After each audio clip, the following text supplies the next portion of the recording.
Hey guys, John from the John Muir Show here, and it is abundantly clear that Empire television actor Jussie Smollett, that he did stage that late January anti-black, anti-gay hate crime that he said happened to him on the streets of Chicago. It's abundantly clear, and it is sickening. It is so sickening that to this day, Jussie Smollett has not actually been punished for what it is that he did. I mean, this is a guy who in creating this entire hoax, successfully demonized an entire race of people in white people and an entire group of political supporters in Trump supporters. He did this all clearly for selfish reasons, because he wanted to try and advance his career in leftist Hollywood and figured they'd eat it up, and turns out they have.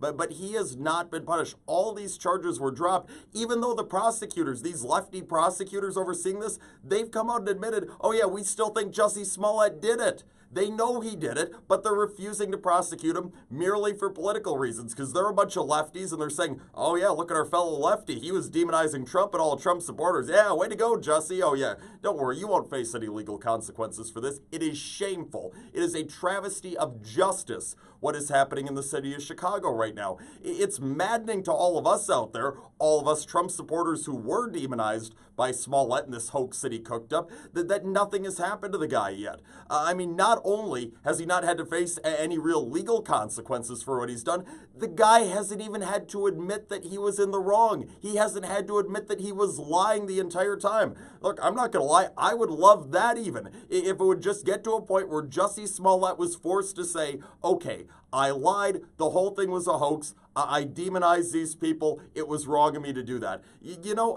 I've gotten to a point where I'm just willing to bargain. I'll even take that, because it's better than what we have right now, where nothing has come to Smollett. Heck, he's still able to walk around and act like he is the victim here. That's what he's doing. The guy's still insisting, nope, even though his story doesn't add up at all, nope, I was the victim here. Everybody feels sorry for me. I mean, he is trying to get all of the resources that were used to investigate his hoax complaint. He's trying to ensure that the taxpayers of Chicago do end up being the ones who have to flip the bill for that. It's roughly $130,000 in overtime costs that were racked up by Chicago police just to work on the Jussie Smollett complaint. And who's having to bear that cost right now? The taxpayers in the city of Chicago. And all the while, you've got Jussie Smollett, who has far more money than almost every single one of those taxpayers in Chicago. He's making them pay this cost, and he has the audacity to go out there and say that they are the privileged people. Are you kidding me? I mean, this just gets more and more infuriating by the day.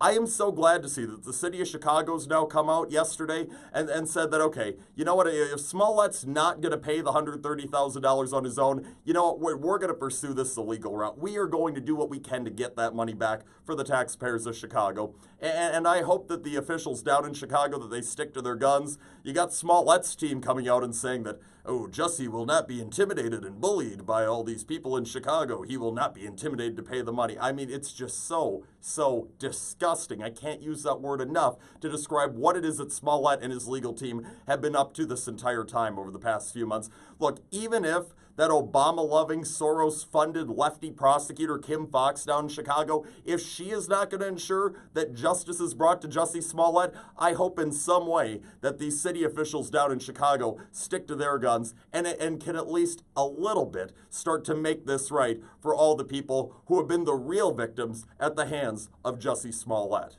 And that's all the time that we have for today and for this week. Have the best of weekends. We're back on Monday. More of the John Muir Show, 8:40 a.m. WTAQ, 9 a.m. WSAU and WHBL. Till next time, I'm out.